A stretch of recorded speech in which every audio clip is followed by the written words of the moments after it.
F'5 snin ta' Gvern Laburista s'issa ntefqu kważi 800,000 euro f'reklamar fuq televiżjoni. Dak ifisser 160,000 euro fis-sena jew aktar minn 13,000 euro fix-xahar fi propaganda.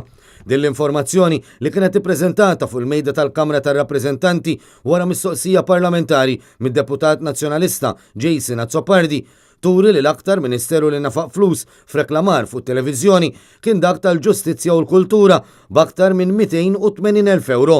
Minn dawn kien hemm aktar minn 37,000 euro relatati mal-attivitajiet tal-Valletta 2018. It-tieni l-aktar Ministeru li nafaq flus f'reklamar fuq it-televiżjoni kien il-Ministeru tat-Trasport u l-Infrastruttura b'aktar minn 145,000 euro. Fost l-oħrajn, dan il-Ministeru responsabbli mit-trasport pubbliku li ta' kuljum għadu jirċievi kritika mill-poplu minħabba dewmien u nuqqas ta' pjanar fis-servizz. Kważi 130,000 euro oħra intefqu mill-Ministeru għal-Għawdex fil-waqt li l-Uffiċċju tal-Prim Ministru nafaq kważi 100,000 euro oħra. Dawn il-flus minn fuqa ma jinkludux l-aktar minn 500,000 euro li fl-aħħar 5 snin il-Gvern nefaq fi propaganda stampata f'billboards.